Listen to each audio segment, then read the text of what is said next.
সম্পদ, ঐশ্বর্য। মানুষ হয় নিজের সৌভাগ্যের দ্বারা এগুলো লাভ করে থাকেন বা কর্মের দ্বারা। সৌভাগ্য আসলে কি? গ্রহের দশা, যা প্রত্যেক মুহূর্তে বদলাতে থাকে। কর্মের মাধ্যমে যখন আপনি ধন অর্জন করেন, তখন সেই ধন আপনার আগামী প্রজন্ম লাভ করে। সেটা হয় সে ভোগ করে বা তার জন্য তার ভোগান্তি হয়। আর এটা নির্ভর করছে আপনার কর্মের ওপরে। কি কর্ম করেছেন আপনি সেই ধনকে লাভ করার জন্য? যদি আপনি সৎপথে চলেন, নিষ্ঠা ভরে আপনি কর্ম করে থাকেন এবং তার ফলে আপনি ধন অর্জন করে থাকেন, তাহলে আপনার আগামী প্রজন্ম সেটা ভোগ করবে, সেটা প্রয়োগ করবে নিজের বিকাশের জন্য। কিন্তু যদি আপনি কুকর্ম করে থাকেন, কোন রকম ছলনা করে থাকেন এই ধন লাভ করার জন্য, তাহলে 100% আপনার আগামী প্রজন্মকে এর জন্য ভুগতেই হবে। তাহলে আপনি কি চাইবেন? যে আপনার আগামী প্রজন্ম সুখ ভোগ করবে, নাকি আপনার কুকর্মের পরিণাম ভোগ করবে? নির্বাচন আপনারই। আসুন আমার সাথে ভালোবেসে বলুন, রাধা রাধা। লোভ আপনার অন্তরের আরো একটা শত্রু। দেখতে গেলে এটা একটা শব্দ, একটা সংস্কৃত শব্দ। লব ধাতু থেকে উৎপন্ন হয়েছে। এর অর্থ কিছু লাভ করা। কিছু লাভ করা অনুচিত নয়, আরো কিছু লাভ করাও অনুচিত নয়, কিন্তু সব থেকে বেশি আমি লাভ করব, আমি আরো চাই, আরো বেশি চাই, আরো বেশি পেতে চাই, এটাই হলো লোভ। আর এই লোভ যখন গ্রাস করে, তখন আপনি যা পেতে চান, সে ধনই হোক বা মানই হোক, তা অর্জন করার জন্য মানুষ যে কোনো স্তরে পৌঁছে যেতে পারে। যদি মানুষ ধন অর্জন করতে চান, তাহলে তার জন্য তারা অধর্মের পথেও চলতে পারেন। যদি সম্মান অর্জন করতে চান, তাহলে অন্য মানুষকে ছোটও করতে পারেন। শেষ পর্যন্ত আপনার এটা মনে হতে পারে যে যদি একটু অল্পই প্রাপ্ত করতাম, কিন্তু ভালোবেসে প্রাপ্ত করতাম, এই জীবন আরো অনেক বেশি সুখী হতো। লোভ আপনার জীবনে, আপনার মনে কখন যে প্রবেশ করবে সেটা আপনি জানতেও পারবেন না। তাই এটা চিনতে শিখুন আর তৎক্ষণাৎ জীবন থেকে বাইরে ফেলে দিন। যা কিছু লাভ করতে চান তা ভালোবেসে লাভ করুন, আর সেই ভালোবাসার সাথেই বলুন, রাধা রাধা। জীবনে ক্ষমা চাওয়া তাও কিছুটা সহজ, ক্ষমা করতে পারা অত্যন্ত কঠিন। ক্ষমা 2 অক্ষরের এই শব্দ হতে পারে, কিন্তু অত্যন্ত বড় এই শব্দ, অত্যন্ত গুরুত্বপূর্ণ এই শব্দ। কখনো কখনো অন্য কাউকে ক্ষমা করে দেওয়া তাও কিছুটা সহজ কাজ, কিন্তু নিজেকে ক্ষমা করতে পারা অত্যন্ত কঠিন হয়ে দাঁড়ায়। অতীতে যদি আমাদের এমন কোনো ভুল হয় যে কারণে আমরা নিজেকে ক্ষমা করতে পারি না, অনেক সময় এমন কিছু ভুল করে বসি যে বিষয় শুধু আমরাই জানি, কিন্তু আমরা নিজেকে ক্ষমাই করতে পারি না, আর আমাদের বিকাশ সেখানে স্তব্ধ হয়ে যায়। কারণ যদি আপনি ক্ষমা করতে না শেখেন, নিজেকে ক্ষমা যদি না করতে পারেন, তাহলে তা আপনার জীবনের সব থেকে বড় বাধা হয়ে দাঁড়াবে। সেই জন্য জীবনে অবশ্যই শিখুন যে কিভাবে নিজেকে ক্ষমা করতে হয়, আর শিখুন যে আগের করা ভুল আবার কি করে না করা যেতে পারে। এই মন হালকা হবে আর প্রসন্ন হয়ে বলবে, রাধা রাধা। এই সংসারে যখনই কোনো সমস্যা আসে, তখন আমরা আমাদের সব থেকে বড় সম্বলের কাছে আশ্রয় খুঁজি, তা হলো আমাদের বিশ্বাস। এবার প্রশ্ন হলো এটাই যে এই বিশ্বাস কার উপর করা যেতে পারে? পরিবারের উপর, বন্ধুর উপর, নাকি তাদের উপর বিশ্বাস করা উচিত যাদেরকে আমরা কখনো সঙ্গ দিয়েছি? দেখুন, এই সংসারে বিপদের সম্মুখীন হলে কে আপনাকে সাহায্য করবে সেটা নির্বাচন করা আপনার হাতে নেই। সেটা সেই সকল ব্যক্তির উপর নির্ভরশীল যে তারা আপনাকে সাহায্য করবে নাকি করবে না। অর্থাৎ যখনই কোনো বিপদ আসে, সর্বপ্রথম তার সম্মুখীন আমাদের নিজেকেই হতে হয়, আর তার জন্য প্রস্তুত থাকা প্রয়োজনীয়। সেই শক্তি, সেই সাহস অর্জন করা প্রয়োজনীয়। দেখুন, যখনই অন্ধকার আসে, তখন সবার আগে কে আপনাকে ত্যাগ করে চলে যায়? আপনার নিজেরই ছায়া। এই অন্ধকারের সম্মুখীন হতে হয় অন্তরের প্রদীপের দ্বারা, অন্তরের আত্মা দ্বারা। তবেই আপনি অন্ধকারের ওপর জয়লাভ করতে পারবেন। সেই জন্য যে বিপদই আসুক না কেন, নিজেকে তার জন্য প্রস্তুত রাখা উচিত। সেই সাহস নিয়ে আসুন। এমন কোনো বিপদ নেই যা আপনাকে ভেঙে দিতে পারে। আসুন আমার সাথে ভালোবেসে বলুন, রাধা রাধা। মানুষ সবসময় চায় যে তার জীবনে যেন কখনো কোনো সমস্যাই না আসে। সে চায় তার জীবন যেন শুধুমাত্র শান্তি এবং সুখের দ্বারা পূর্ণ থাকে। কিন্তু এই চাহিদা অনুচিত কিছু নয়।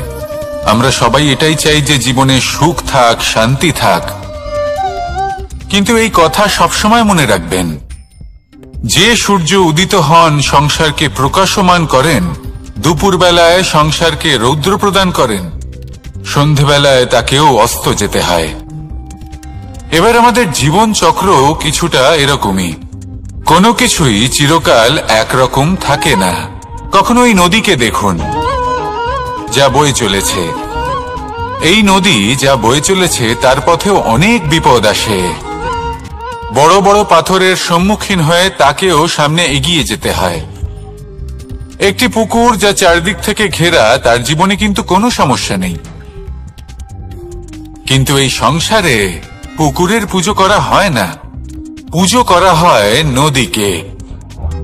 মনে রাখবেন, সমস্যার ঊর্ধ্বে তিনি উঠতে পারেন যিনি সমাধি লাভ করেছেন, যিনি এই সংসারেই নেই। যিনি এই সংসারে আছেন এবং জীবিত আছেন, তার জীবনের সমস্যা হলো শ্বাসবায়ুর মতোই গুরুত্বপূর্ণ। আসুন আমার সাথে ভালোবেসে বলুন, রাধা রাধা। আজ আমি আপনাকে একটা ছোট্ট কাহিনী শোনাবো। একবার আমি, রাধা আর দাদা, আমরা তিনজনে মিলে লুকিয়ে একটা উপবনে গেলাম আম পেড়ে খেতে। অনেক পরিশ্রম করে আমরা ওখানে পৌঁছলাম আর আমরা আশ্চর্যচকিত হয়ে গেলাম এটা দেখে যে এবার তো আম পাকেইনি। এবার দাদা কি করলেন, একটা আম পাড়লেন আর সেটা চাখলেন, আর উনি নিরাশ হয়ে পড়লেন। উনি বললেন যে এটা তো খুবই টক। তারপর রাধা একটা আম পাড়লো আর সেটা চেখে দেখল, আর রাধা উৎসাহিত হয়ে পড়ল। আমি রাধাকে জিজ্ঞেস করলাম, কি হয়েছে, তুমি এত উৎসাহিত কেন? তখন রাধা বলল যে এবার এত বেশি টক আম হয়েছে যে এগুলো দিয়ে আমরা আচার বানাবো। তাহলে দাদা ওখান থেকে বেরিয়ে গেলেন নিরাশ হয়ে এবং খালি হাতে। রাধাও ওখান থেকে বেরিয়ে গেল কিন্তু উৎসাহিত হয়ে, আর অনেকগুলো কাঁচা আম সাথে নিয়ে। এর থেকে আমরা কি শিক্ষা পেতে পারি? যে প্রত্যেকটা স্থানে এমন কিছু রয়েছে যেখান থেকে আমরা কিছু একটা শিক্ষা লাভ করতে পারি, যা আমাদেরকে বিকাশের পথে নিয়ে যেতে পারে।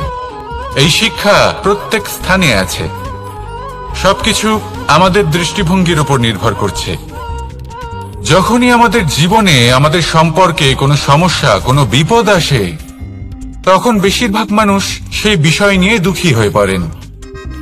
আর কিছু মানুষ এমনও থাকেন যারা শেষ পর্যন্ত তার সমাধান করেন, বিপদকে পরাজিত করেন, সম্পর্কগুলিকে আবার জুড়ে দেন। যদি আপনি সুখের খোঁজ করেন তাহলে আপনি সুখ অবশ্যই পাবেন, প্রসন্নতা অবশ্যই পাবেন। যদি আপনি দুঃখ খোঁজেন তাহলে দুঃখ অবশ্যই পাবেন। এবার আপনি কি খুঁজতে চান, সেই চয়ন আপনারই। আসুন আর আমার সাথে ভালোবেসে বলুন, রাধা রাধা। কখনো কোনো প্রজাপতিকে উড়তে দেখেছেন? কি সুন্দর উড়ে বেড়ায় সে, এক ফুল থেকে অন্য ফুলে, এক পাতা থেকে অন্য পাতার উপর। কিন্তু সে কিভাবে উড়তে শেখে কখনো ভেবেছেন? জন্ম থেকেই কিন্তু প্রজাপতির ডানা থাকে না। ও কিন্তু ছোট্ট একটা ডিমের আকারে জন্ম লাভ করে। তারপর সেই ডিমটি ভেঙে একটি কীট বাইরে আসে। আস্তে আস্তে সে বড় হয়, ওর শক্তি বৃদ্ধি পায়। তারপর সে সেই কীট দশা ত্যাগ করে নিজের ডানাগুলি মেলে। এই প্রক্রিয়া তার কাছে সরল নয়, অত্যন্ত যন্ত্রণাদায়ক প্রক্রিয়া, কিন্তু সে সেই যন্ত্রণা মেনে নেয়। আর তারপর আস্তে আস্তে সে উড়তে শেখে। শুধুমাত্র আকাশে উড়ে বেড়ায় তা নয়, আমাদের মনের মাঝে উড়ে বেড়ায়। এবার এই ডিম থেকে প্রজাপতি হয়ে ওঠার যে যাত্রা, এটা যতটা কঠিন ততটাই কঠিন হয় এই সংসারে শ্রেষ্ঠ কর্ম করা, ততটাই কঠিন হয় এই সংসারে মহান হয়ে ওঠা। সেই জন্য প্রয়োজনীয় প্রচেষ্টা এবং সময়। নিরন্তর প্রচেষ্টা করতে থাকুন, পর্যাপ্ত সময় নিন এবং আপনি নিজেকে এই আকাশে উড়ন্ত অবস্থায় পাবেন। আসুন আমার সাথে ভালোবেসে বলুন, রাধা রাধা, রাধা রাধা। আপনারা হয়তো ভাবছেন কি আশ্চর্য ব্যাপার, প্রত্যেকবার আমি কথা শেষ হওয়ার পরে রাধা রাধা বলি। এইবার আমি আগেই বলে দিলাম। কারণটা কি? কারণ হলো অত্যন্ত বিশেষ।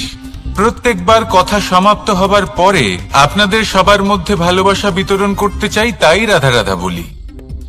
কিন্তু এইবার এই নতুন এবং বিশেষ সূত্রপাতে প্রথমে প্রেম বিতরণ করা অত্যন্ত আবশ্যক। এবার একটা বিষয় আছে যা জানেন হয়তো সকলেই, কিন্তু বুঝতে খুব কম জন পারেন। এই প্রেম, এই আনন্দ, এই সকল কিছুর সূত্রপাত হয় নিঃস্বার্থ আবেগের দ্বারা। ঠিক যেমন একজন মাতাকেই দেখে নিন। যখনই একজন মাতা সন্তানকে জন্ম দেন, তখন এই সংসার ভুলে যায় যে তার জন্য এটা একটা নতুন জন্ম। কারণ একজন নারী তখন একজন মাতৃরূপে নতুন ভাবে জন্ম নেন। একজন নারী স্ত্রী ও গৃহবধূ রূপে কিছু অধিকার লাভ করে থাকেন, কিন্তু তিনি যখন মা হয়ে যান তখন তিনি শুধুই দান করতে শেখেন।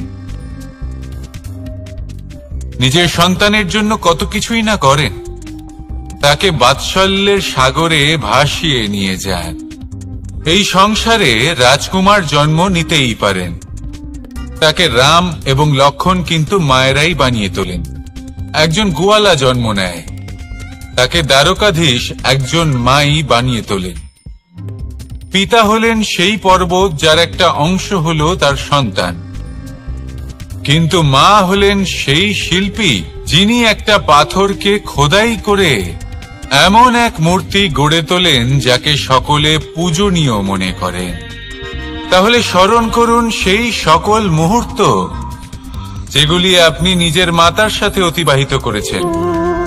অনুভব করতে পারবেন যে কিভাবে এক মুহূর্তেই এই মন প্রফুল্ল হয়ে ওঠে। এবারের কারণ কি? এর কারণ হলো এই জীবনের আসল দ্বারই হলো মমতা।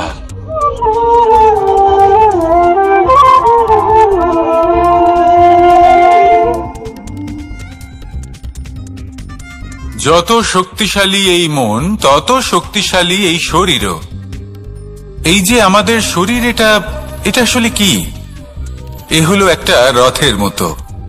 আর একটা রথ ততক্ষণ চলতে পারবে না যতক্ষণ না তাকে কোনো সারথি চালাবে। এই মন হলো শরীরের সারথি। এবার ভাবুন, যদি এই সারথি শক্তিহীন হয়, দুর্বল হয়, তাহলে এই রথের কি হবে? এটা উচিত পথে চলতে পারবে না, উচিত গতিতে চলতে পারবে না, মন মতো স্থানে এটা পৌঁছতেও পারবে না। সেই জন্য মনের শক্তি অত্যন্ত প্রয়োজনীয়। এবার মনের শক্তি আমরা কোথা থেকে লাভ করি? দৃঢ়তার শক্তি থেকে। এবার এই শক্তি আমরা কিভাবে বাড়াতে পারি? আমরা প্রতিদিন কিছু নতুন স্থির করি, কিছু ছোট কিছু বড়। আর যেই আমরা নতুন কিছু পূর্ণ করি, আমাদের মনের শক্তি বেড়ে যায়। আর যদি পূর্ণ না করতে পারি, মনের শক্তি কমে যায়। একটা দেওয়ালের মতো ছোট ছোট ছোট ছোট শিলা আমরা একটার পর একটা স্থাপন করে একটা দেওয়াল তৈরি করি। এতগুলো পাথর যখন একত্রিত হয়ে যায়, তখন এমন এক দেওয়াল তৈরি হয় যাকে ভাঙা প্রায় অসম্ভব হয়ে দাঁড়ায়। সেরকমই হয় মন এবং দৃঢ়তা।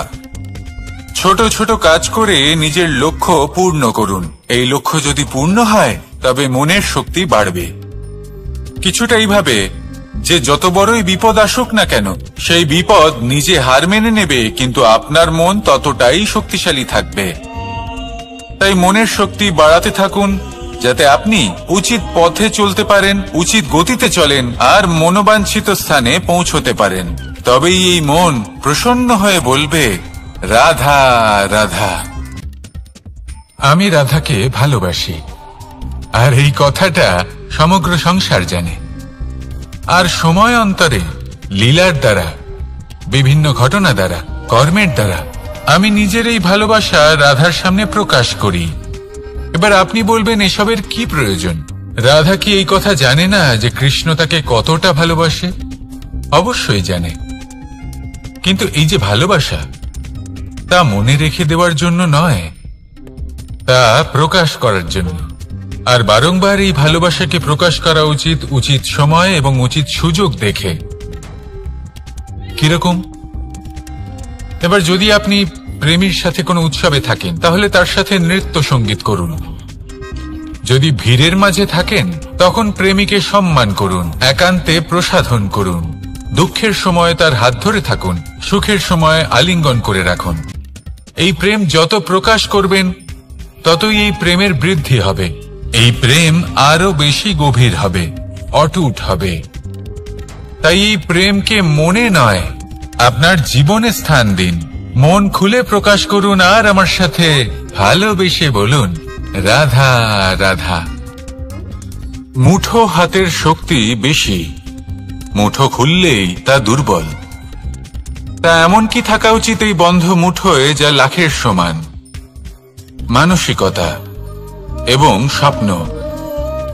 মানুষ জন্মগ্রহণ করে, তার মানসিকতা সময়ের সাথে উন্নত হয়। মানসিকতা অনুযায়ী সে স্বপ্ন দেখে, আর সেই স্বপ্ন সার্থক করতে সে পরিশ্রম করতে থাকে। কিন্তু খুব গুরুত্বপূর্ণ একটা কথা আছে যা আপনার মনে রাখা উচিত। আপনার এই মানসিকতা, আপনার এই স্বপ্ন, তা যেন আপনার নিয়ন্ত্রণে থাকে। আপনার বন্ধ মুঠোয় যেন এর লাগাম থাকে, আপনি যেন এর প্রভু হন। যদি তা হয়, তবেই আপনি লাভবান হবেন। যদি এরা আপনাকে নিয়ন্ত্রণ করতে থাকে, যদি আপনার মুঠো খুলে যায়, না পথ আপনার নিয়ন্ত্রণে থাকবে, না মানসিকতা থাকবে, না স্বপ্ন নিয়ন্ত্রণে থাকবে। আর যদি তাই হয়, তাহলে আপনি আপনার ভবিষ্যৎ নষ্ট করে ফেলবেন। তাই নিয়ন্ত্রণ করতে শিখুন নিজের বিচার বুদ্ধি, নিজের মানসিকতা, নিজের স্বপ্নকে। নিজের এই স্বপ্ন পূরণ করুন আর আমার সাথে ভালোবেসে বলুন, রাধা রাধা। আমার কাছে যশোদা মা যেমন, আমার কাছে দেবকী মা যেমন, আমার কাছে ঠিক তেমনই হলেন গোমাতা। এবার ভেবে দেখার বিষয় হলো এটা যে এই সংসারে অসংখ্য প্রাণী আছে। একজন গাইকে একজন মায়ের মর্যাদা কেন দেওয়া হয়? তাহলে এর অনেকগুলো কারণ আছে। এই গাই অর্থাৎ গোমাতা, এনারা হলেন অত্যন্ত শান্ত, শান্তিপ্রিয়, কখনো কারোর কোনো ক্ষতি করতেই পারেন না। গোমাতা যে দুধ নিজের বাছুরকে পান করান, সেই দুধই আমাদেরও দেন। সেই দুধ পান করে আমরা শক্তি লাভ করি।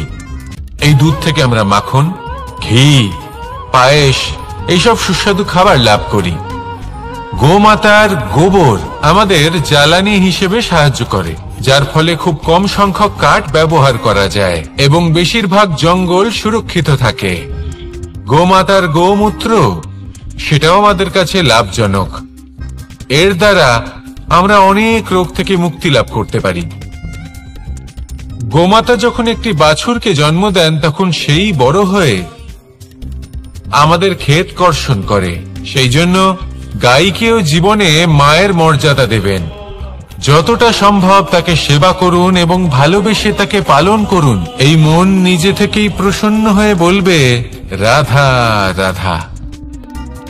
চলতে থাকা,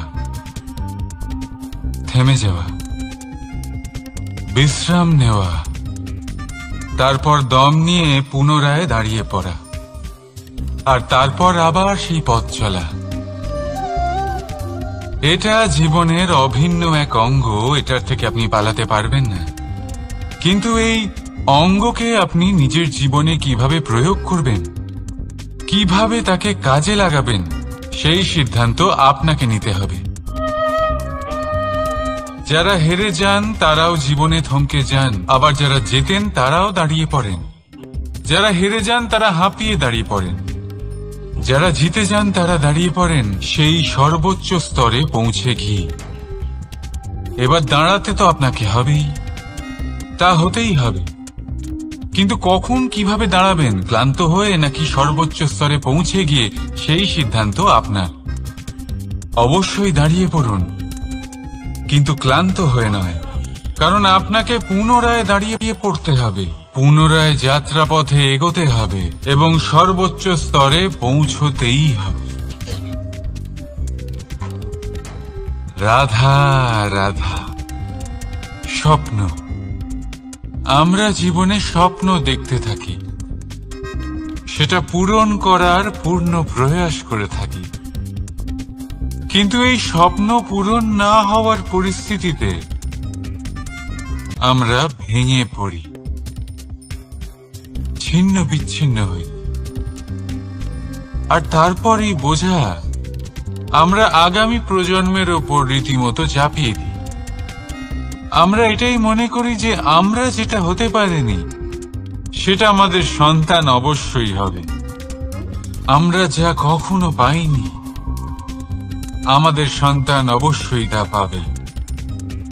এটা যে অনুচিত সেটা আমরা ভাবি না, কিন্তু এটা ভুল।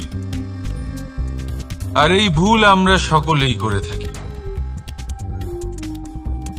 সন্তান প্রকৃতি আর পরমাত্মার আশীর্বাদ। ওদের ভেতরে তাদের নিজের একটা অস্তিত্ব লুকিয়ে থাকে, সেটা মন দিয়ে দেখুন তো। আপনি শুধু ওই সন্তানকে জন্ম দিয়েছেন, কিন্তু ওর জীবন আপনার নয়। তাই নিজের সন্তানের সাথে থাকুন, সময় কাটান, ওদেরকে ভালোবাসুন, সব সময় প্রেরণা দিন। কিন্তু প্রেরণা দিন ওর নিজের অস্তিত্বকে বাড়ানোর জন্য, ওর নিজের স্বপ্ন পূরণ করার জন্য, আপনার স্বপ্ন পূরণ করার জন্য নয়। ওদের অস্তিত্বকে পূর্ণাঙ্গে বৃদ্ধি পেতে দিন। রাধা রাধা। এই পুকুর দেখছেন আপনি? পুকুরের জল কখনো প্রবাহিত হয় না, একই স্থানে জমে থাকে। আর সেই কারণে কিছুদিন পর ময়লা হতে শুরু করে। কিন্তু তাও আমরা একে ত্যাগ করি না, আমরা তবুও একে পুজো করি। শুধুমাত্র এই কারণে নয় যে অতীতে সে আমাদের তৃষ্ণা মিটিয়েছে, কিন্তু এই কারণেও যে যদিও বা সে ভবিষ্যতে আমাদের তৃষ্ণা না মেটায়, কিন্তু প্রয়োজন হলে আগুন অবশ্যই নেভাতে পারে। ঠিক সেই রকমই হয় আমাদের সম্পর্ক, সম্পর্ক যা আমরা বহু বছর পরিশ্রম করে তৈরি করি, যে দরকার পড়লে আমাদের সহায়ক হয় কোনো না কোনো ভাবে। সেই জন্য সম্মান করতে শিখুন এই সম্পর্কগুলিকে, শিখুন এই সম্পর্কগুলিকে অটুট রাখতে। কথায় কথায় এই সম্পর্কগুলিকে ভেঙে দিতে শিখবেন না। রাধা রাধা। বিষ, এই শব্দটা শুনলেই মনে অনেক কল্পনা জন্ম নেয়। কল্পনা অসহ্যকর তিক্ততা, কল্পনা অত্যন্ত বেদনাদায়ক মৃত্যু। এবার যদি আপনাকে জিজ্ঞেস করা হয় যে সবচেয়ে বিষাক্ত বিষ কোনটা, তাহলে আপনি কি বলবেন? কেউ বলবে সর্পের বিষ, কেউ বলবে কাঁকড়া বিছের, কেউ বলবে কালকেউটের বিষ। কিন্তু না, এই সমস্ত রকম বিষ সেই বিষের সামনে টিকতে পারবে না যাকে আমরা বলে থাকি কানের মধ্যে ঢালা বিষ। শুনতে অত্যন্ত মিষ্টি, কিন্তু তিক্ততায় অত্যন্ত বিষাক্ত। পেটের মধ্যে যাওয়া এই বিষ শুধুমাত্র একটি মানুষের মৃত্যুর কারণ হয়, কেবল একটি। কিন্তু কানের মধ্যে ঢালা এই বিষ একাধিক সম্পর্কের নাশ করতে পারে। আর এটাতে সেই ব্যক্তির ভুল নেই যে আপনার কানে বিষ ভরেছে। আপনি তাকে দোষ দিতে পারেন না। এখানে দোষ আপনার নিজের, যে এই বিষকে আপনি নিজের উপরে প্রভাব ফেলতে দিয়েছেন। এই বিষকে সুযোগ দিয়েছেন আপনার ক্ষতি করতে। এটা আপনার ভুল। সেই জন্য কুমন্ত্রণায় কখনো কান দেবেন। আপনার মনে ভালোবাসার দৃঢ়তা জাগিয়ে তুলুন আর নষ্ট করে দিন এই সংসারের সমস্ত বিষের প্রভাব। রাধা রাধা। জীবন, আমাদের এই জীবন সুখ আর দুঃখ, এই দুইয়ের মিশ্রণ। এদের সংমিশ্রণই জীবনের ভারসাম্য বজায় রাখে। এখন এই সুখ, সুখ এমন এক বস্তু যাকে সবাই খুঁজে চলেছে। দুঃখ এমন এক অনুভূতি যা সবার কাছে আছে। আমাদের প্রত্যেকের জীবনে সুখ আর দুঃখ আসতে থাকবে আর যেতেও থাকবে। এটা অবশ্যই জীবনে থাকবে। কিন্তু সফলতা, এটা সবার জীবনে আসে না। কেন? কারণ এই সফলতা সুখ আর দুঃখের দ্বারা প্রাপ্ত হয় না। সফলতা প্রাপ্ত হয় নিজের উপরে বিশ্বাস করতে থাকলে। আকাশের ওই সূর্যকে দেখুন, সূর্যের বিশ্বাস আছে নিজের উপর যে সে সমস্ত জগৎকে আলোকিত করতে পারবে। নিজের প্রথম রশ্মি দিয়ে অন্ধকারকে দূর করতে পারবে। সূর্য এই বিশ্বাস নিয়েই আসে, আর কিছুক্ষণের মধ্যেই সমস্ত সংসার থেকে অন্ধকারকে বিনাশ করে ফেলে সে। তাহলে মনে রাখবেন, এই সুখের আভাস, এই দুঃখের অনুভূতি আসতেও থাকবে আর যেতেও থাকবে। শুধু নিজের উপরে বিশ্বাস রাখুন, তারপর দেখবেন এই সফলতা আপনার দাস হয়ে থাকে। রাধা রাধা। চাঁদ কত শ্রেয়, শুভ্র, কত সুন্দর।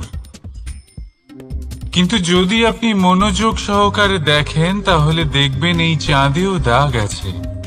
আর এই দাগগুলি থাকার কারণে কি এই চাঁদের মাহাত্ম্য কখনো কমে যায়? কখনো নয়। এর কারণ হলো চাঁদের নিরন্তর চেষ্টা।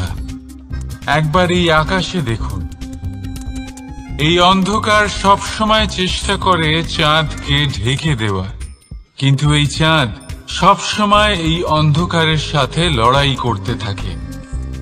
অমাবস্যা থেকে শুরু করে চাঁদের এই যাত্রা পূর্ণিমা অবধি পৌঁছেই যায়। আর তাই এই চাঁদের পুজো করা হয়।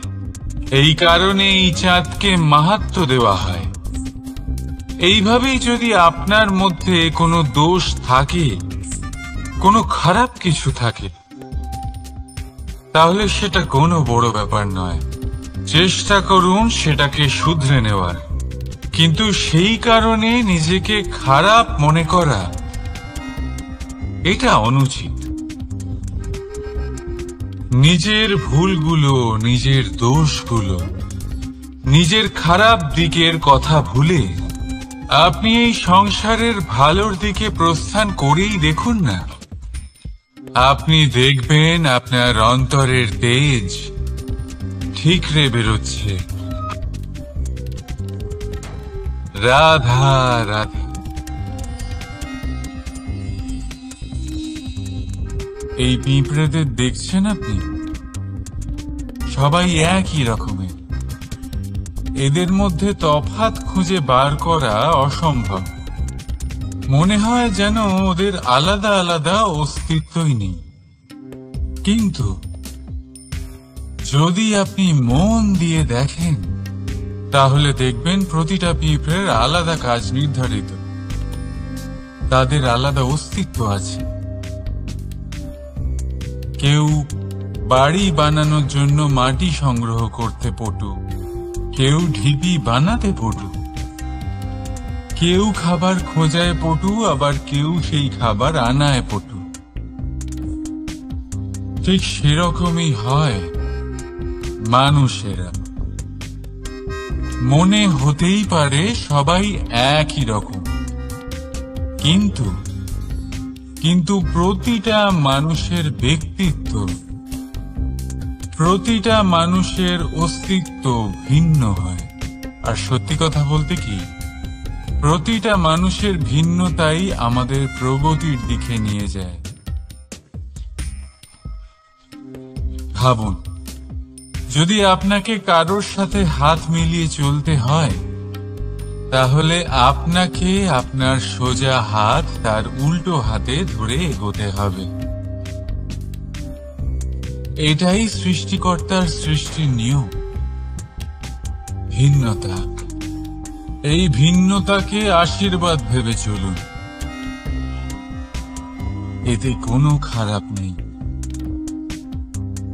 রাধা রাধা। দাদা আমাকে বহুবার জিজ্ঞেস করেন যে, কানাই, তুমি রাধার সাথে এই সংসারকে প্রেম শেখাতে এসেছো, তাহলে কেন তুমি রাধাকে এত বিরক্ত করো? কেন ও তোমাকে বিরক্ত করে? কেন এই ঝগড়াঝাটি হয়? কেন এই টানাপোড়েন চলে? এবার এটার উত্তর আমি কিছুটা এইভাবে দিতে চাই। পিঁপড়ে সেই বাড়িতেই প্রবেশ করে যেখানে মধু উপস্থিত আছে। যদি আপনার বাড়িতে মধু থাকে, কোনো মিষ্টি জিনিস থাকে, মিষ্টত্ব থাকে, তাহলে পিঁপড়ে সেখানে অবশ্যই প্রবেশ করবে। ঠিক এইরকমই হয় আমাদের সম্পর্ক। এর মধ্যে ছোটখাটো ঝগড়াঝাটি, টানাপোড়েন, রাগ করা, মন ভাঙানো, এই সব তো চলতেই থাকে, বিশেষ করে সেই সম্পর্কগুলিতে যেখানে মিষ্টত্ব আছে। মনে রাখবেন, যেই সম্পর্কে কোনো খুনসুটি নেই, রাগ করা, মান ভাঙানো নেই, কোনো ছোটখাটো ঝগড়াঝাটি নেই, সেই সম্পর্ক শুধুমাত্র মস্তিষ্ক দিয়ে পালন করা হচ্ছে, মন থেকে নয়। তাই মন থেকে ভালোবাসতে শিখুন। আর এই ছোটখাটো ঝগড়াঝাটির, এই অম্ল মধুর খুনসুটির আনন্দ উপভোগ করুন, কারণ এতেও ভালোবাসা আছে। রাধা রাধা। এই পুস্তক বড়ই কাজের জিনিস। কাহিনী হোক, কবিতা হোক, স্মৃতি হোক, এতে যাই লিখে দেবেন তা ভবিষ্যতের পুঁজি হয়ে যাবে। কিন্তু যদি কখনো এমন হয় যে এই পুস্তক ময়লা হয়ে যায়, বা যদি কোনো পাতায় আপনি ভুল করে কালি ফেলে দেন, বা কোনো বাক্য লিখতে গিয়ে আপনি ভুল করে ফেলেন, তাহলে আপনি কি করেন? সেই পুস্তক কি আপনি তুলে ফেলে দেন? না, তাই তো? শুধু একটা পাতা ছিঁড়ে ফেলেন, যাতে সেই পুস্তক সঠিক থাকে, সুন্দর হয়ে ওঠে। এই পুস্তকের মতোই হয় আমাদের সম্পর্ক। তার সেই এক পাতা, একটা ভুল। তাই যে কোনো সম্পর্কে যদি কারোর কোনো ভুল হয়ে গিয়ে থাকে, তাহলে সেই ভুলকে সম্পর্ক থেকে দূরে করা সঠিক হবে। সেই ভুলকে ভুলে যাওয়াই সঠিক হবে। সেই সম্পর্ক ভাঙা নয়, সেই সম্পর্ক সামলে রাখুন। কারণ ভুল তো সবার দ্বারা হয়। যদি এরকম করেন, তবেই জীবনরূপী পুস্তক আরো সুন্দর হয়ে উঠবে। একে অপরকে ক্ষমা করতে শিখুন। একে অপরের ভুলকে ভুলে যেতে শিখুন। তারপর দেখবেন এই জীবনে আরো আনন্দ আসবে, আর এই সম্পর্ক নিঃশ্বাস নিতে থাকবে।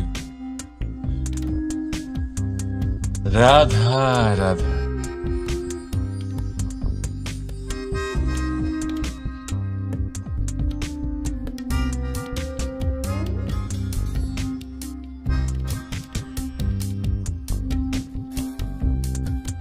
আমার এই ছায়া দেখতে পাচ্ছেন আপনি? প্রকাশের স্রোত যখন মধুর আর দূরে থাকে, তখন এই ছায়া লম্বা হয়ে যায়। কিন্তু যেই প্রকাশের স্রোত মাথার উপরে চলে আসে, এই ছায়ার আকার ক্রমশ ছোট হতে থাকে, আর অন্ধকারে তো এই ছায়া বিলুপ্ত হয়ে যায়। কিছুটা এরকমই হয় আমাদের অহংকার। সুখের আগমন হলে, বৈভবের উপলব্ধিতে এটা বাড়তে থাকে। কিন্তু যেই সংকটের তাপ বেড়ে ওঠে, অহংকার ছোট হতে থাকে। আর যখন সংকটের এই অন্ধকার আমাদের চারিদিক থেকে ঘিরে ধরে, তখন এই অহংকার আমাদের ছায়ার মতোই বিলুপ্ত হয়ে যায়। তাই সেই কারণে আপনার জীবনে সংকটের আগমন আপনার অহংকার নষ্ট করেই দেবে, কিন্তু তার জন্য সংকটের অপেক্ষা কেন করবেন? এই অহংকারকে বাড়তেই দেবেন না, উৎপন্ন হতেই দেবেন না। বিবেকের সুতো দিয়ে বেঁধে রাখবেন একে। দেখুন, আমি শ্রেষ্ঠ, এটা বিশ্বাস করতে কোনো আপত্তি নেই। কিন্তু শুধুমাত্র আমি শ্রেষ্ঠ, আর কেউ নয়,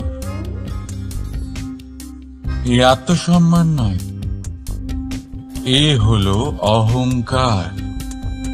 আর অহংকার আর কিছুই নয়, শুধু পতনের দিকে প্রথম পদক্ষেপ। আর এই জীবনে পতনের দিকে নয়, প্রেমের দিকে এগিয়ে যান। আর আমার সাথে ভালোবেসে বলুন, রাধা রাধা। আপনি কি কখনো ফলে ফুলে পরিপূর্ণ বৃক্ষ দেখেছেন? তার ডালগুলো কিরকম স্বাধীনভাবে বেড়ে ওঠে। কিন্তু যদি এই ডালগুলো মূলের সাথে ঠিকভাবে যুক্ত না থাকে, সেই বৃক্ষের মূলগুলি গভীর না হয়, তাহলে কি হবে? তাহলে কি সে সেই সব সুবিধা পাবে? কখনোই নয়। সেই বৃক্ষের ডাল পড়ে যাবে, সেই বৃক্ষ ভূমিষ্ঠ হয়ে যাবে। ঠিক সেইভাবেই চিন্তা ভাবনার স্বাধীনতার আনন্দ আপনি তখনই আস্বাদন করবেন যখন আপনার শিক্ষা গভীর হবে। তাই স্বাধীন থাকুন দৃষ্টিভঙ্গিতে, কিন্তু যুক্ত থাকুন শিক্ষার সাথে। রাধা রাধা। সমাজ, আমরা এই সমাজে বাস করি আর বহুবার একটা গুরুত্বপূর্ণ কথা ভুলে যাই। এই সমাজ আমরা সকলে মিলে তৈরি করি। সমস্ত সময় কাটিয়ে দিই এইটা ভাবতে ভাবতে যে এই সমাজ কি ভাববে, আমার কি করা উচিত, আমার কি ভাবা উচিত, কি পড়া উচিত, কোনটা সঠিক কোনটা ভুল। যদি আমি এটা করি তাহলে কয়েকজনের এটা মনে হবে না তো যে আমি খারাপ, যখন আমি তা নই। মনে ভয় উৎপন্ন হয় সেই কয়েকজন মানুষের জন্য। তার কারণ হলো আমরা আমাদের মনের কথা শুনতে পাই না, না শুনতে পাই, না বলতে পারি, আর না করতে পারি। সেই কয়েকজন মানুষের ভয় আমরা খারাপের বিরোধিতা করা ছেড়ে দিই। কিন্তু কখনো নিজেকে জিজ্ঞেস করুন, শেষ পর্যন্ত কারা এই কয়েকজন মানুষ? এই সংসারে প্রতিটি মানুষেরই নিজের আলাদা আলাদা ব্যক্তিত্ব আছে, আলাদা দৃষ্টিভঙ্গি আছে। তাই যদি আপনি এটা ভাবেন যে আপনি সবাইকে খুশি করতে পারবেন, তাহলে আপনি ভীষণ বড় ভুল করছেন। জীবনে কর্ম তাই করুন যাতে আপনার অন্তরাত্মা সন্তুষ্ট হয়, আর অন্তরাত্মা সন্তুষ্ট তখনই হবে যখন আপনার কর্ম শুভ হবে। তাই নিজের মনের কথা শুনে এই সংসারে শুভ কর্ম করতে থাকুন, তবেই এই সংসারের কর্মে আপনি সার্থক হবেন। রাধা রাধা। শব্দ, শব্দ আসলে কি? শুধুই কয়েকটি অক্ষরের সমষ্টি,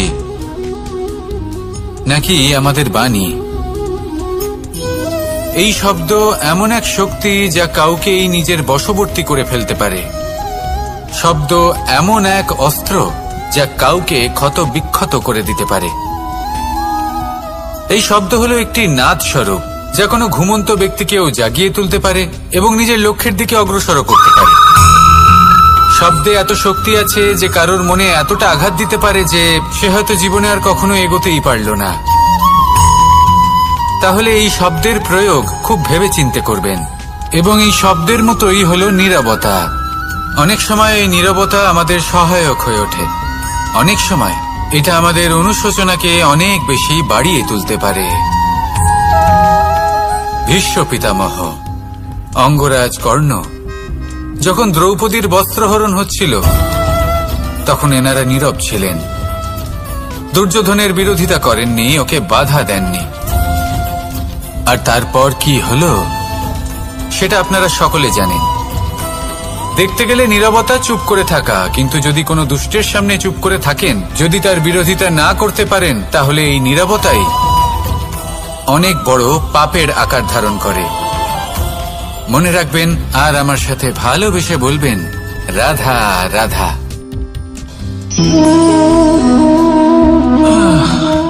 আলস্য আপনার আরো একটা অত্যন্ত বড় শত্রু, যা আপনার মনের মধ্যে বসবাস করে আর ধীরে ধীরে আপনার কার্য শরীরের একটা অংশ হয়ে ওঠে। সব কাজে দেরি করিয়ে দেয়, সবকিছু নষ্ট করে দিতে পারে এই আলস্য। এই কাজ আজকে হলো না, কোনো ব্যাপার নয়, কালকে করে নেব। প্রকৃতি আমাদের এটা শেখায় না। ভেবে দেখুন, যদি সূর্য এটা ভাবে যে কাল উদিত হব না, কিছুদিন পরে উদয় হব, তাহলে কি হবে? সমগ্র পৃথিবীর বিনাশ হয়ে যাবে, ঠিক কিনা? দেখুন, এই আলস্য নিয়ে খুব সুন্দর একটা কথা আছে, আলস্যস্য কুত বিদ্যা। অর্থাৎ যিনি অলস হয়ে বসে থাকেন তিনি বিদ্যা লাভ করেন না, জ্ঞান লাভ করেন না, আর জ্ঞান না থাকলে তিনি ধন অর্জন করতে পারেন না। তার জীবনে সুখ স্বাচ্ছন্দ্যের অভাব থাকে, বন্ধুর অভাব থাকে। যেখানে সুখ স্বাচ্ছন্দ্য নেই, মিত্র নেই, আপনজন নেই, জ্ঞান নেই, সেখানে আনন্দ কিভাবে বাস করতে পারে? সেই জন্য কথায় আছে, যিনি কর্ম করেন তিনি এই সংসারে যে কোনো সুখ স্বাচ্ছন্দ্য ভোগ করতে পারেন। তাই কর্ম করুন, সময়কে সম্মান করুন, আর এই আলস্যের উপর বিজয় লাভ করুন। আর আমার সাথে ভালোবেসে বলুন, রাধা রাধা। আভূষণ, কার না ভালো লাগে এই আভূষণ?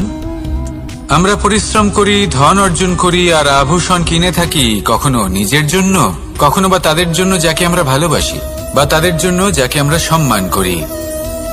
হয়তো সেই জন্যই সীতা চূড়ামণি ধারণ করেছিলেন এবং আমি সামন্তকমণি। কিন্তু এটাই কি সেই প্রকৃত আভূষণ যা আপনার মূল্য বৃদ্ধি করে? না, শ্রীরামের আভূষণ হল ওনার নম্র ভদ্র ব্যবহার। মাতা সীতার আভূষণ হল ওনার সততা, ওনার নিষ্ঠা, ওনার ত্যাগ। অর্জুনের আভূষণ ছিল ওনার একাগ্রতা। রাধার আভূষণ ওনার প্রেম। এই আভূষণ কোথাও নেই, আপনার মনে আছে। যদি আপনার মনে মিষ্টতা থাকে, তা শান্ত হয়, তাতে সততা থাকে, নিষ্ঠা থাকে এবং প্রেম থাকে, তাহলে আপনার অন্য আর কোনো আভূষণের কোনো প্রয়োজন নেই। আপনি যতই ভিড়ের মাঝে থাকুন, আপনার ঔজ্জ্বল্য চোখে পড়বে। আসুন আর আমার সাথে ভালোবেসে বলুন, রাধা রাধা রাধা। বেশিরভাগ মানুষই এই কথা জানেন যে আমাদের শরীর 5টি তত্ত্ব দ্বারা নির্মিত, যাকে আমরা পঞ্চতত্ত্ব বলি। জল, অগ্নি, বায়ু, ধরিত্রী এবং আকাশ। এবার এই কথা আমরা সকলে জানি, কিন্তু এগুলোর সাথে কিছু গুণ জড়িয়ে রয়েছে যেগুলো আমরা দেখতে পাই না। যদি এই গুণগুলি আমরা আত্মসাৎ করতে শিখে যাই, তাহলে সাক্ষাৎ পরমেশ্বরের দর্শন আমরা পেতে পারি। যদি কথা বলি প্রথম তত্ত্বের, জলের কথা, জল যা প্রত্যেক জ্বলনকে শীতলতা প্রদান করে। এই জলকে দেখুন, যা শুধু প্রবাহিত হতে জানে, থামতে জানে না। জল পাথরের সাথে সংঘর্ষ করতে জানে, যার পথে অনেক বাধা আসে, কিন্তু সে প্রবাহিত হতে থাকে। নিরাকার হলো এই জল, যে কোনো পাত্রেই রাখুন না কেন তার আকার ধারণ করে নেবে। এটাই হলো এর বিশেষত্ব এবং এটাই হলো আমাদের শিক্ষা। কিভাবে প্রবাহমান থাকতে হবে, কিভাবে আমাদের থামলে চলবে না, তাতে আমাদের পথের মধ্যে যতই যেরকমই সমস্যা আসুক না কেন, আমাদের এই জলের মতোই নিরাকার হয়ে যে কোনো পরিস্থিতিতেই প্রবাহমান থাকতে হবে। এই শিক্ষাই জলের থেকে লাভ করুন, আর আমার সাথে ভালোবেসে বলুন, রাধা রাধা। জীবনে যদি আপনি বন্ধু লাভ করতে চান, তাহলে আপনাকে অনেকগুলো কাজ করতে হবে। প্রথমে একজন যোগ্য পাত্র সন্ধান করতে হবে, তারপর তার সাথে সময় কাটাতে হবে, সুখ দুঃখে তার সাথে থাকতে হবে, তবে গিয়ে সে বন্ধু হবে।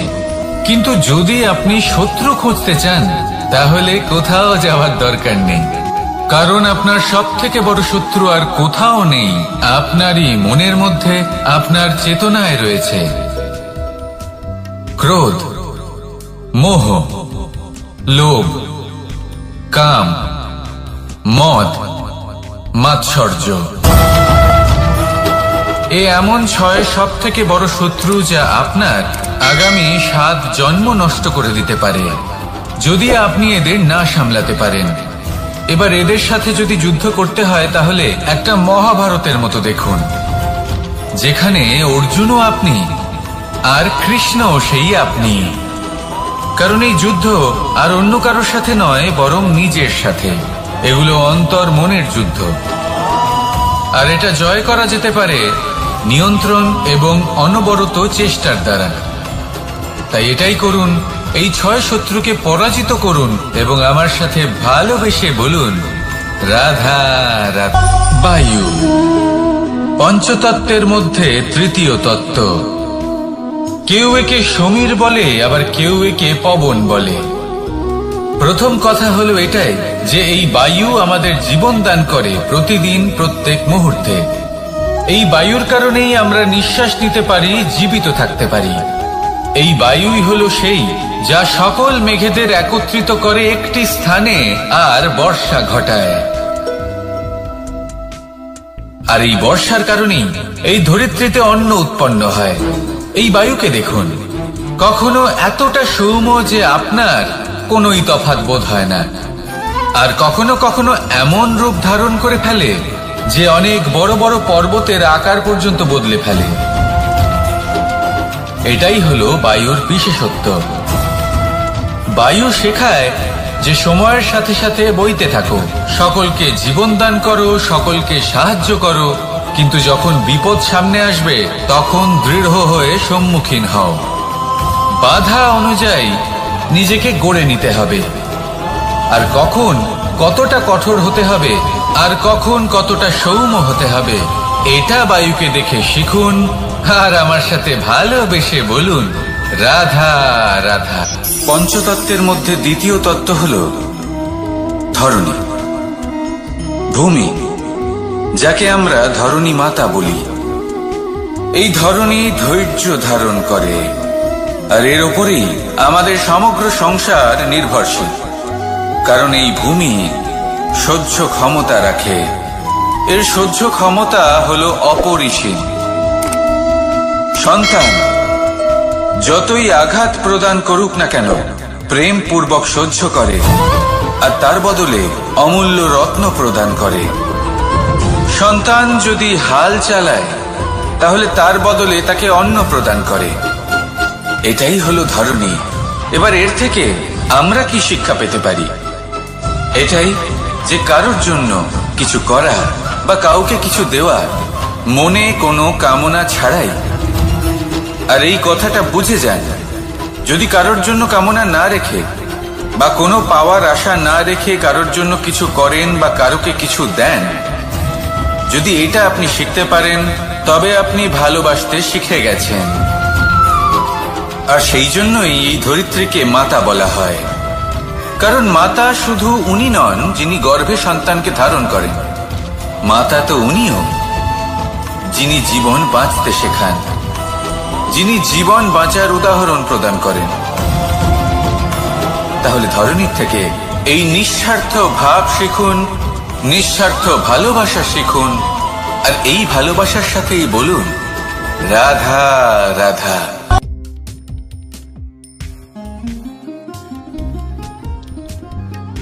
গীতা আসলে হলো কৃষ্ণ ও অর্জুন এই দুই বন্ধুর কথোপকথন।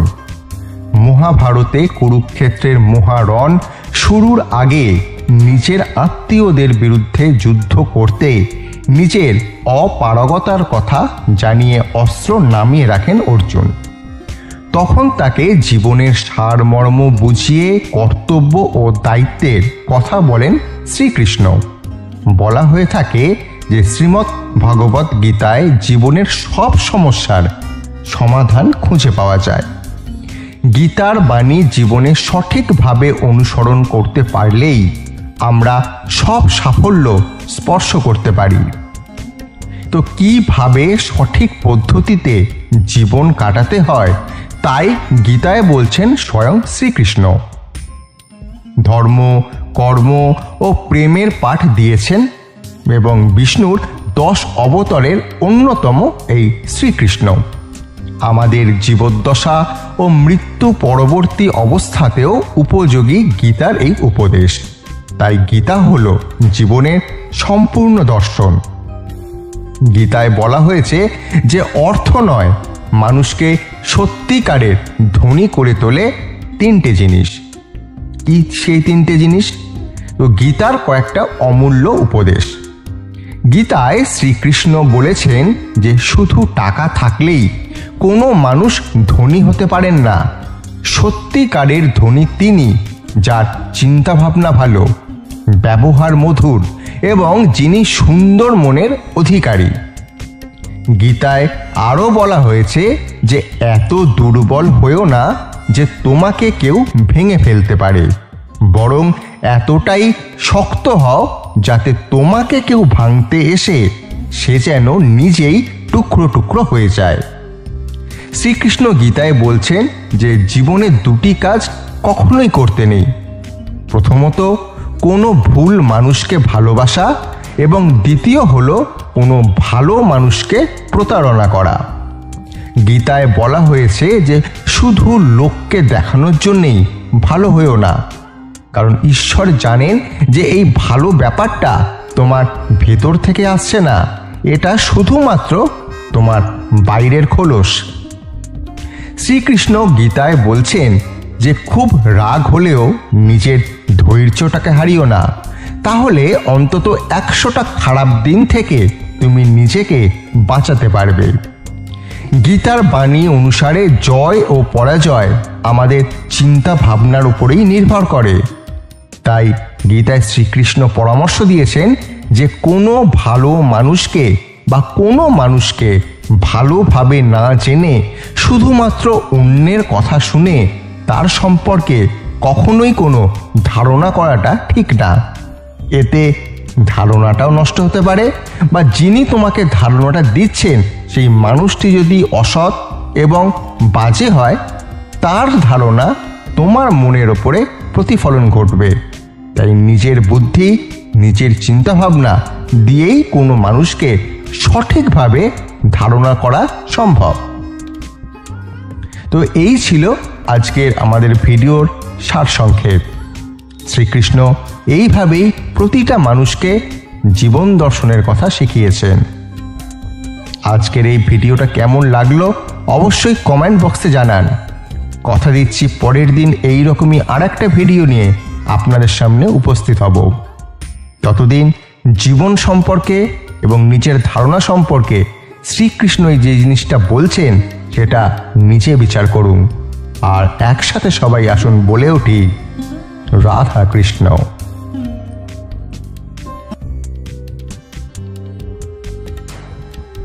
আমাদের কাছে সব কিছু থাকলেও অনেক সময় আমরা আরো কিছু পাওয়ার প্রত্যাশা করি, অল্পতে সন্তুষ্ট হতে পারি না, কিন্তু এটা ঠিক নয়। তোমার কাছে যা আছে তার জন্য সর্বদা কৃতজ্ঞ থাকো। অনেকের কাছে কিছুই থাকে না, সমস্যার কথা ভুলে যাও। জীবনে সফল হতে চাইলে যেসব সমস্যার মুখোমুখি হয়েছ তা ভুলে যাও, এবং অধিকাংশ সময়গুলি থেকে যে শিক্ষা পেয়েছ তা কখনোই ভুলো না। বর্তমানের দিকে মনোযোগ দাও। আমরা অনেকেই নিজের পুরনো সময় মনে করে কষ্ট পাই, আর ভবিষ্যতে কি হবে তা নিয়ে ভাবতে থাকি।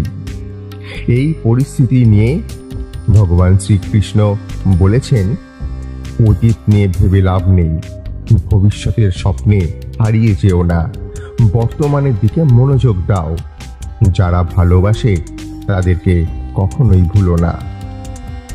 গতকাল যে আপনাকে কষ্ট দিয়েছে তা আজ ভুলে যান, তবে যারা আপনাকে সবসময় ভালোবাসে তাদেরকে ভুলেও ভুলে যাবেন না। সবার সাথে মিলেমিশে থাকুন। একটা প্রদীপের মাধ্যমে হাজারটা প্রদীপকে জ্বালানো যেতে পারে, কিন্তু তাতে সেই প্রদীপের আলো কখনোই কমে যায় না। ঠিক তেমনই সুখ ভাগ করে নিলে কখনো কমে না। অতীতের যে স্মৃতি বা যেসব ঘটনার কথা মনে পড়লে তুমি কষ্ট পাও, মন খারাপ হয়, তা কখনোই মনে রেখো না, সেগুলি ভুলে যাও। বরং বর্তমানে যা তোমাকে আনন্দ দেয় তার দিকে মনোযোগ দাও। সমস্যার সমাধান এইভাবেই হয়ে যাবে। প্রতিটি সমস্যার 3টি সমাধান রয়েছে: গ্রহণ করা, পরিবর্তন করা আর বাদ দেওয়া। তুমি যদি গ্রহণ করতে না পারো তবে এটা পরিবর্তন করো। তুমি যদি এটা পরিবর্তন করতে না পারো তবে ছেড়ে দাও বা বাদ দাও। বৃথা তর্ক কখনোই করো না। বোকা লোকেদের সাথে বিতর্কে না জড়ানোই ভালো, কারণ এদের সাথে তর্ক করা ভালো সময়ও নষ্ট করার মতো। বিশ্বে এমন কোনো ব্যক্তিকে খুঁজে পাওয়া কঠিন যার জীবনে কোনো দুঃখ কষ্ট নেই। আমাদের জীবন সুখ দুঃখ, কঠিন সময় এবং ভালো সময়ের একটি চক্র। আপনার জীবনে যদি এখন কঠিন সময় আসে তাহলে বিশ্বাস রাখুন যে একদিন না একদিন ভালো সময়ও আসবে। সাহায্য করে, কিন্তু বিনিময়ের কিছু প্রত্যাশা করো না। আপনার চারপাশে যারা আছেন তাদেরকে সাহায্য করার চেষ্টা করুন। কেউ কোনো বিপদে পড়লে তাকে ছেড়ে যেও না সরাসরি, তবে কাকে সাহায্য করে তার বিনিময়ে কিছু প্রত্যাশা করা ঠিক নয়। যদি আপনি কাউকে সাহায্য করে থাকেন তবে বিনিময়ে যদি প্রত্যাশা করেন তার মানে আপনি অধর্ম করছেন। আর শ্রীকৃষ্ণ বলেন, অধর্ম কোনো অংশেই স্থান পায় না। আজকের ভিডিওটা এই পর্যন্তই। আগামী ভিডিওতে এইরকমই জিনিস নিয়ে আবার আপনাদের সামনে উপস্থিত হব। ততদিন জয় শ্রীকৃষ্ণ।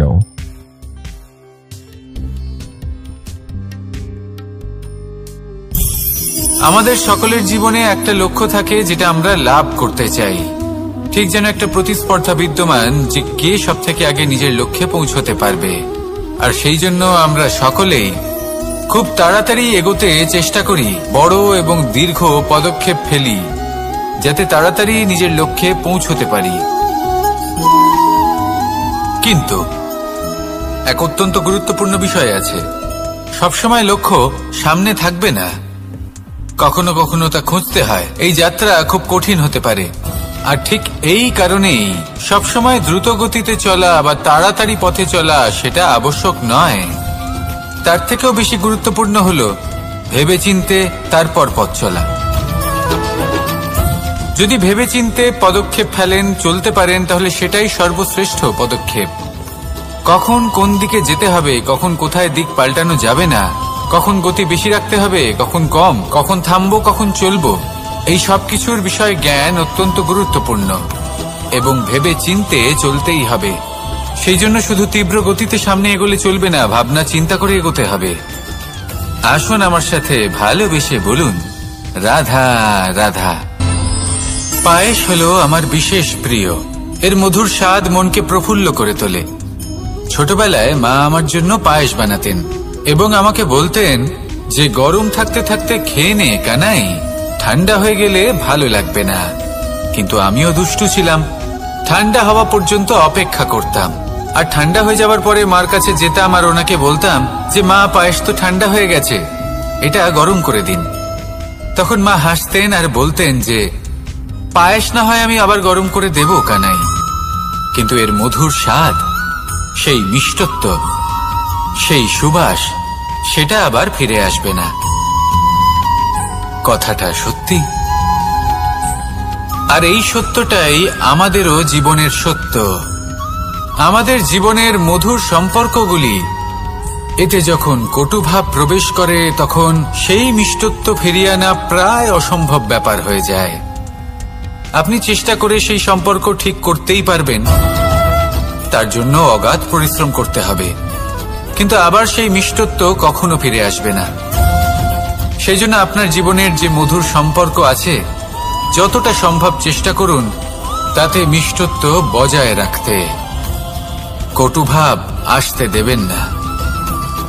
আসুন আর আমার সাথে মধুর স্বরে বলুন, রাধা রাধা।